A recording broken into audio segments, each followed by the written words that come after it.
Ya, selamat siang semuanya.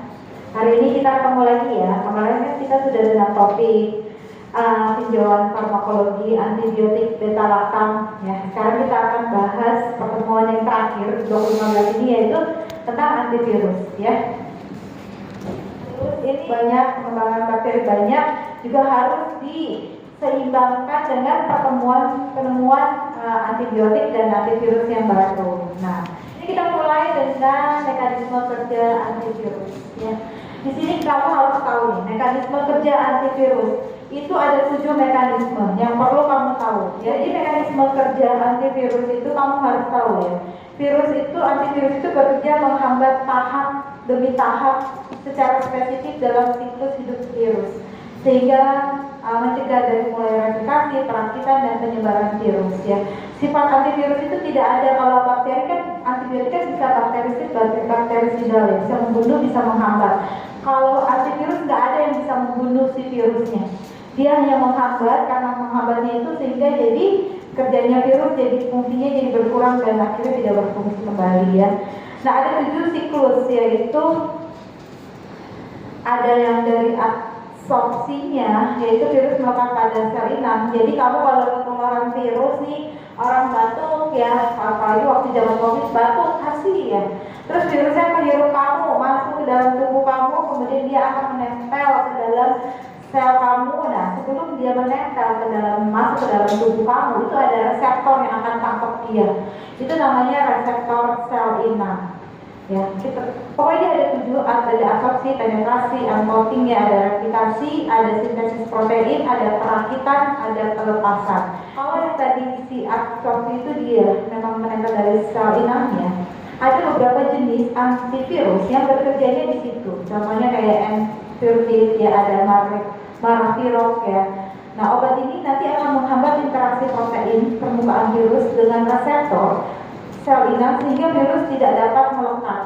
Jadi yang akan dihambat adalah reseptornya, sehingga si virusnya cuma bisa berkeliaran aja, nggak ada yang nangkep dia untuk masuk ke dalam sel.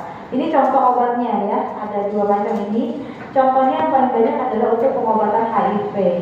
Ya, contohnya pada Envirvid ini menghambat forward ya HIV, sehingga dia menghambat reseptor sel limfatnya untuk menangkal. Nah, kalau Maraviroc dia antagonis reseptor yang PCR5, sehingga reseptornya itu dihambat sehingga ada virus dia nggak ditangkap untuk masuk ke dalam sel. Kemudian ini ada proses penetrasi, di mana setelah dia masuk di reseptornya itu akan bawa dia masuk ke dalam sel, dipenetrasiin, dimasukin nih. Ya, nah proses itu antivirus yang bekerja adalah mekanisme kerjanya adalah menghambat fusi atau masuknya virus ke dalam sel. Dia ada namanya proses membran fusi sama proses endositosis. Jadi yang ini dihambat. Contoh obat yang bekerja menghambat penetrasi si virus masuk ke dalam sel adalah si Envirvid ini, Ibalizumab sama Ubiquinol. Dia bisa untuk yang HIV, influenza, contohnya kayak Ibalizumab nih, dia mengikat CD4-nya setelah penempelan dengan HIV. Awalnya dia sudah mengikat si reseptornya dengan si virusnya, tapi dia menghambat masuknya virus ke dalam sel ya.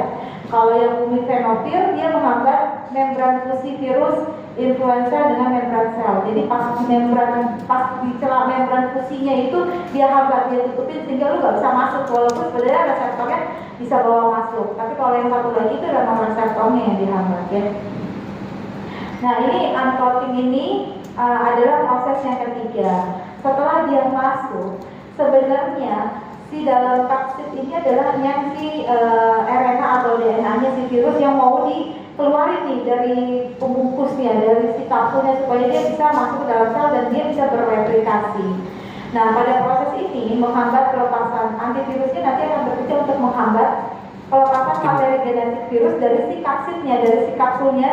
Jadi si kapsulnya dikit gak boleh pecah, sehingga si RNA DNA virusnya itu gak keluar ya.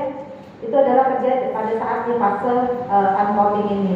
Nah, pada proses ini contoh obat yang bekerja adalah biasanya amantadin sama rimatadin. Tapi menurut perkembangan zaman, dulu ini ampuh sekali untuk influenza, tapi sekarang sudah mulai resisten ya. Jadi sudah mulai tidak ampuh lagi. Sekarang tuh kita pakainya influenza tipe A itu pilihannya jadi oseltamivir. Nah kita bahas oseltamivir itu apa. Dulu pakai ini aja udah sembuh, sekarang nggak sembuh ya karena resistensi. Jadi pada kasus ini dia itu akan menghambat kanal ion M2 karena untuk memecah si kapsul itu dia butuh M2 sehingga ion H+ itu semakin tinggi sehingga tidak menghambat pelepasan RNA virus di endosom. Nah kemudian proses yang selanjutnya ada replikasi genom. Setelah dia masuk nih, kapsulnya pecah, si ininya virus RNA atau tipe DNA-nya yang keluar. Nah pada saat si virus RNA dan DNA ini keluar dalam sel, dia keluar nih, jadi lihat di dalam nukleus atau sel inang ini, dia akan memecah ya, akan membentuk anak-anaknya baru ya. Dia dari RNA dan DNA itu dia akan membentuk virus-virus baru di dalam sel inang, yaitu sintesis proteinnya ini nanti dibantu pengisian virus-virus ini. Dia butuh protein, dia butuh RNA DNA-nya, itu akan dibantu oleh ribosomnya si tubuh kita, namanya ribosom alami dari sel inangnya yang akan membantunya. Kalau kita lihat dari proses replikasi genom ini, dia artinya itu akan menghambat enzim yang diperlukan untuk replikasi materi genetik virus ya. Nanti dia hambatnya itu adalah si RNA polimerase, DNA polimerasinya ya.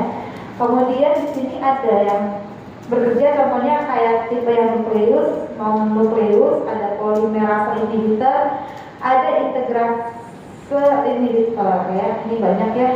Ini contoh-contohnya ya. Nah, di sintesis protein yang tadi saya bilang, dia akan menghambat sintesis protein virus dan menghambat fungsi ribosom.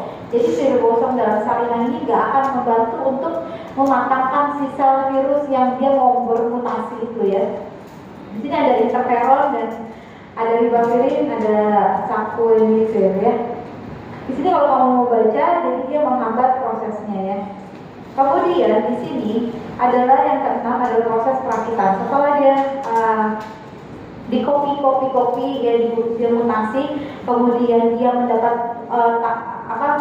masukan atau diisi oleh protein dari sel kita. Kemudian setelah diisi, dia proteinnya akan bersatu dengan RNA dan DNA-nya sehingga menjadi suatu virus yang utuh gitu, yang bisa bekerja. Nanti setelah dia menjadi suatu virus yang utuh, dia akan dilepaskan dari sel inang dan dia akan berkeliaran ke organ-organ yang lain. Kalau kamu ingat dulu waktu COVID kan menyerangnya di paru-paru, tapi juga bisa komplikasi kemana-mana kan COVID itu ya. Bisa kamu urangi indera penciuman, bisa nanti matanya jadi buram, bisa nanti kena ke ginjal, itu karena dia sudah lepas tuh, udah ada pelepasan. Jadi dia menginfeksi organ lain selain sel inang yang awalnya di tempat dia bermula ya. Ini contoh-contohnya ya. Nah, tapi sayangnya sebenarnya pada proses ini tuh sangat penting sekali ya, cuma belum ada obat yang spesifik, sedang dalam penelitian. Mungkin nanti kamu kalau jadi dokter mau jadi research ya penelitian tentang ini ya, semoga bisa cepat ketemu ya. Obat ini belum ada nih di area yang menghambat perakitan ini belum. Nah, yang pada saat pelepasan ini dia butuh dia melepas daripada sel inangnya ini. Nah, pada si proses ini oseltamivir dan lain-lainnya yaitu menghambat enzim neuraminidase, yaitu mencegah pelepasan virus influenza dari sel dan penyebarannya ke sel lain. Jadi si neuraminidase ini memang dibutuhkan untuk si virus ini lepas dari sel inang sehingga dia bisa keluar. Nah, kerjanya yang di sini adalah menghambat si neuraminidase-nya itu. Nah, kalau kita lihat ya karakteristik antivirus itu berbeda dengan antibakteri ya. Biasanya kalau antivirus itu dia masih bisa self-limiting disease ya, sebenarnya tergantung daya tahan tubuh juga, terus juga sifatnya tidak membunuh virus, hanya menghambat prosesnya aja. Dan biasanya ini penggunaan antivirus sebenarnya mirip dengan penggunaan antibakteri, yaitu dia lebih baik kombinasi dibanding dipakai tunggal tapi dengan dosis yang tinggi maka menyebabkan resistensi. Seperti pengobatan darah tinggi aja ya, hipertensi juga sama. Lebih baik kamu mengkombinasikan obat hipertensi dibanding kamu pakai satu jenis tapi kamu terus naikin dosisnya sampai mencapai itu efeknya lebih baik kamu dikombinasikan saja ya.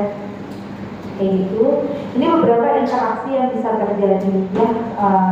Kalau kamu ingat dulu kuliahnya saya anti HIV dengan TB, ya ada epavirenz, ada yang lainnya, dia berinteraksi dengan rifampicin sehingga pada saat pengobatan TB jangan dipakai ya, ganti yang lain. Nah ini ada bagian antivirus, ada antivirus herpes ya, ada antivirus yang nukleus sama non nukleus. Nah kalau kita lihat herpes ya, kamu tentu ini udah tahu ya, herpes itu simplex dibagi menjadi tipe 1-2, ada varicella zoster ya. Kalau misalnya varicella itu pertama kali kamu terkena virus varicella, kamu keluarnya varicella, ya kan yang cacar ya. Terus dia dua sisi kiri kanan bisa. Setelahnya kalau kamu terinfeksi kedua kalinya, namanya adalah herpes zoster ya. Itu nanti kenanya cuma setengah aja ya, nggak mungkin dua kiri kanan ya, hanya sebagiannya aja. Kemudian pengobatannya itu lebih baik kalau pada penggunaan antivirus ini adalah di awal ya. Kalau sudah beberapa hari biasanya sudah nggak efektif ya diberikan karena sudah mulai fase disease. Kemudian di sini ada yang namanya acyclovir. Kalau kita tahu ya, acyclovir itu paling banyak dipakai dan ada di puskesmas. Ya biasanya acyclovir itu kalau kamu lihat ya, sebenarnya dia untuk absorpsi per oralnya nggak begitu bagus ya, tapi memang sediaannya paling banyak ada banyak oral ya. Kemudian tes setengahnya itu dia sekitar 3-4 jam. Makanya kenapa kalau kamu lagi cacar minum acyclovir bisa sehari 4-5 kali ya. Biasanya kalau kamu dewasa dosisnya 4-5 kali, 5 kali biasanya dikali 800, tabletnya 400 ya. Jadi kamu sekali minum 2 tablet selama 5 kali per 5 jam atau per 4 jam minum. Tapi kalau kamu kena herpes zoster, dosisnya setengahnya, tadinya 800 jadi cukup dosis 400, bedanya gitu doang ya. Terus di sini kalau kamu lihat nih ya, bukan untuk varicella, encephalitis ya. Ini kamu bisa lihat ya interaksinya. Nah ada lagi yang namanya valacyclovir, ini jarang sekali dipakai ya, karena dia suatu produk. Kalau obat suatu produk itu adalah harus dia di metabolisme dulu, dia baru menjadi bentuk aktif. Nah si valacyclovir ini adalah bentuk aktifnya daripada acyclovir. Ini kita udah nggak dipakai lagi sih, cuma mendingan kita pakai acyclovir sekalian ya. Nah ini ada yang famiclovir ya, dia orangnya absorpsinya bagus di 77% ya. Terus dia dieliminasinya di ginjal, jadi hati-hati nih ya, ini juga di ginjal, ini di ginjal, ini di ginjal. Jadi pada penggunaannya si acyclovir dan lain-lainnya ini harusnya hati-hati kalau pada pasien yang sudah mulai ada gangguan ginjal atau dia minum obat yang sama-sama nephrotoxic, itu juga kamu harus hati-hati. Nah ini ada famiclovir, ada ganciclovir. Nah ganciclovir ini lumayan ya, sudah dia mirip acyclovir ya, dia memang orangnya jelek banget, 5-10% aja diabsorpsi. Tapi kalau untuk IP-nya dia 100%, memang bagus banget ya si ini. Nah ini adalah biasanya pilihan utama untuk pengobatan cytomegalovirus. Ya, ini dia bagus banget. Kenapa? Dia kamu sebagai dokter harus tahu kenapa ganciclovir itu bagus banget buat cytomegalovirus. Tahu nggak kenapa? Karena cytomegalovirus itu kan biasa yang kita takut ada penularannya pada ibu hamil ya kan, kalau pemeriksaannya termasuk ini kan. Nah ini obat ini itu dia distribusinya bisa di plasenta ya, jadi memang dia khusus banget ini antivirus ini, jadi memang khusus pada ibu hamil ya kita kasihnya ini ya. Terus biasa tuh kehamilan ya, walaupun kehamilan kategori C, tapi sebenarnya kan kita lihat harus risk and benefitnya ya, kalau enggak berbahaya buat kehamilannya ya. Ya jadi kamu harus tahu ya. Nah ini ganciclovir ini sama seperti ganciclovir ya, dia prodrugnya, tapi biasanya kita nggak pakai, kita pakai ganciclovir aja. Takutnya kalau kamu kasih ganciclovir yang bentuknya produk atau yang tadi bentuknya produk, kalau misalnya ada teman kamu yang atau pasien kamu yang memang gangguan di metabolismenya, itu bisa nggak terbentuk produknya menjadi bentuk aktif, bisa nggak ya, jadi masih dalam bentuk inaktif. Kemudian ini ada analog pirofosfat ya, ada inhibitor protease, ini sih jarang yang kita gunakan. Nah yang tadi ya prinsip penggunaan herpes, anti herpes apa, monitoring ya, interaksi, mungkin nanti kamu bisa baca ya. Kemudian ini ada antivirus golongan lain, yaitu nukleosida atau nucleotide transcript inhibitor. Ini ada zidofudin. Dia zidofudin ini sediaannya ada oral 300 mg.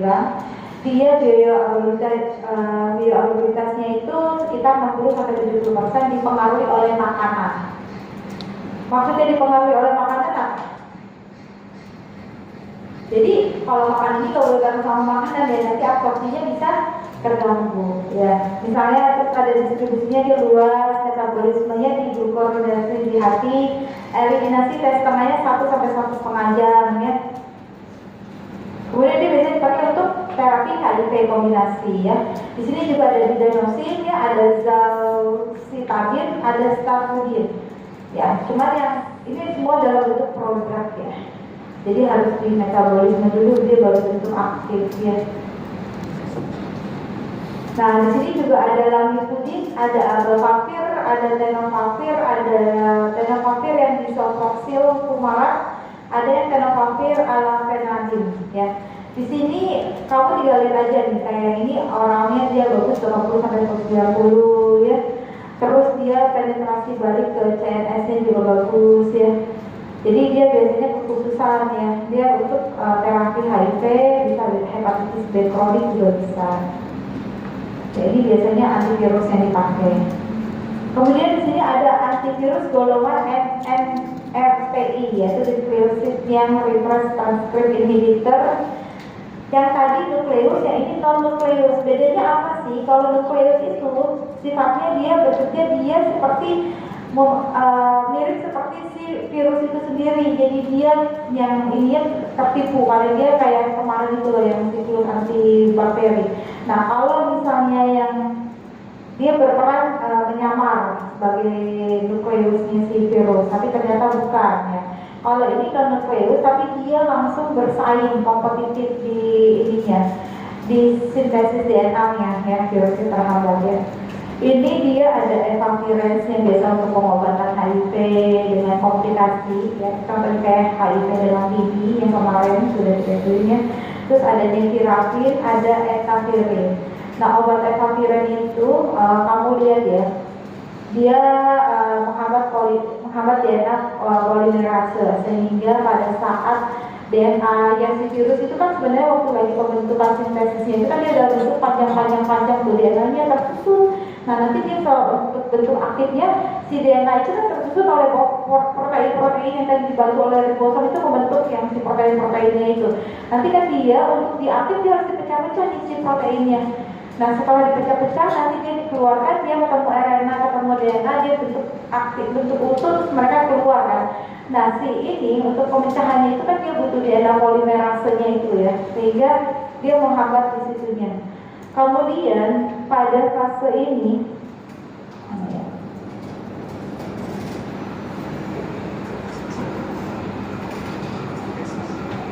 ini hati-hati ya, yang saya katakan ya, dia hati-hati pada penggunaannya dengan indikator kuat CYP34, 2B6, 2C9, 2C19. Jadi banyak sekali obat-obat yang akan berinteraksi dengan dia. Ya contohnya rifampicin juga salah satunya, kontrasepsi oral juga interaksi sama dia. Jadi kamu hati-hati kalau pemberiannya berbarengan dengan orang-orang yang pakai obat itu. Nah ini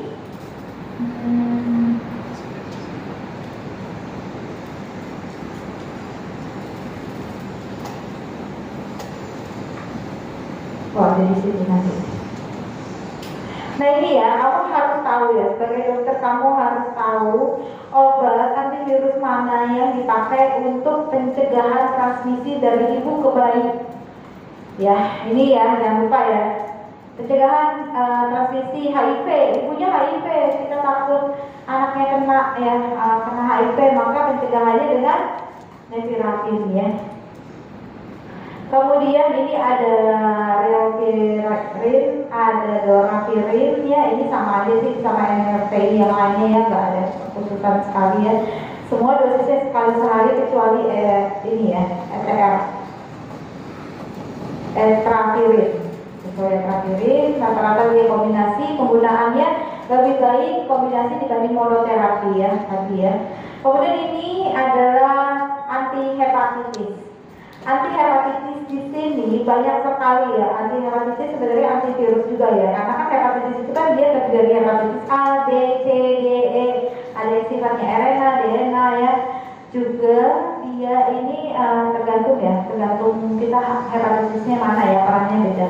Nah ini interferon ini kamu juga harus tahu sebagai seorang dokter.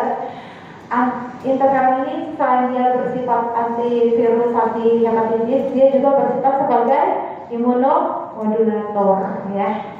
Jadi kamu harus tahu. Dia bisa menghambat virus dan juga dia bersifat untuk meningkatkan imun ya. Ini dia eliminasinya sebagian kecil sebagian besar di ginjal dan sebagian kecil dia keluar lagi melalui feses ya. Nah biasanya ini tuh dipakai untuk hepatitis B kronik ya. Hepatitis B kronik ya sebelum ada era yang DAA ini ya. Kemudian ini ada yang sifatnya nukleus ya, yang tadi ya, lamivudin, entecavir, tenofovir, yang bumarat ya, tenofovir, fenamid. Ini juga bisa nih, lamivudin juga bisa buat anti hepatitis ya. Kemudian yang entry inhibitor ya, anti HBV itu juga bisa ya, kamu pakai entecavir ya. Juga bekerja pada tahap entry parsial dan niklodextrinya ya. Nah ini interferon, ada yang interferon yang PEG, ada yang interferon yang regulatif yang anti HDP ya dia namanya. Ya, di sini biasanya indikasinya itu untuk hepatitis D kronik dengan replikasi aktif. Ya, di sini juga ada direct acting antiviral ya, DAA ini yang tadi yang baru ini ya. Untuk anti HCV. Nah, dia saja digunakan memang untuk hepatitis, pengobatan hepatitis C kronik. Ya. Terapi lini utama kombinasi DAA, pencegahannya progresif fibrosis, virosis hati dan HCC ya. Di sini ada juga hepatitis A dan E, tapi ini masih dalam proses ya, belum direkomendasikan sebenarnya. Nah, di sini untuk PPT-nya. Kemudian saya mau membahas tentang ini. Nah kemarin saya kasih ke kamu, ini kan kemarin udah ada yang tentang sekilas mengulang yang kemarin ya, tentang si penisilin ya, ada amoxicillin, ampicillin ya, ada yang ini ya. Terus ada yang generasi 1 dia sifatnya lebih mengcover yang positif ya, generasi kedua positif dan negatif. Yang generasi 1 ya, jangan lupa ya, kamu harus tahu tuh sebagai seorang dokter dia dipakai cefazolin untuk antibiotik profilaksis ya. Kemudian di sini ada generasi ketiga, ada cefdinir ya, cefpidoren ya, cefixim ya, itu kamu juga harus tahu kalau dia untuk switch injeksi generasi ketiga menjadi antibiotik oral ya. Kemudian di sini juga ada antibiotik beta-lactam lainnya seperti dolipenem, ertapenem, meropenem. Ini banyak sekali dipakai di rumah sakit. Cuma kamu sebagai dokter harus tahu bahwa menurut formularium nasional bahwa meropenem ini hanya boleh dipakai bila hasil kultur menunjukkan bahwa dia satu-satunya yang sensitif. Bila masih ada sensitif lainnya tidak dianjurkan untuk pakai meropenem. Itu juga kamu harus tahu ya. Kemudian di sini kita lihat, kalau kita lihat antivirus, ya di sini ada ganciclovir ya, yang tadi saya sudah katakan, kamu juga harus tahu kalau dia adalah pengobatan daripada cytomegalovirus ya. Kemudian di sini juga ada adefovir, tivifoxil ya, dia untuk anti hepatitis. Biasanya diberikan pada pasien hepatitis B kronik dengan HbA1c negatif dengan DNH-BP-nya rendah atau ALT-nya tinggi. Pasien dengan riwayat gagal terapi dengan pemberian analog nukleosida, kalau kamu sudah gagal dengan NLPI itu, kamu harus coba pakai yang si adefovir ini. Dan biasanya hanya dapat diberikan oleh dokter penyakit dalam atau KGEH ya. Tidak diberikan pada pasien hepatitis B kronik dengan gangguan ginjal, pasien dalam pengobatan adefovir yang tidak menunjukkan respon pada minggu ke-10 dan ke-12. Ini juga kamu harus tahu ya. Udah selesai. Untuk antivirusnya, ada yang mau bertanya? Sekilas tentang antivirus, ada yang mau bertanya? Gak ada ya? Sudah jelas jelas ya apa itu antibiotik beta-lactam, apa itu antivirus. Ada yang mau bertanya sekali lagi? Nggak ada? Sebelum kita tutup perkuliahan kita? Nggak ada? Berarti kita akhiri ya kuliah kita pada hari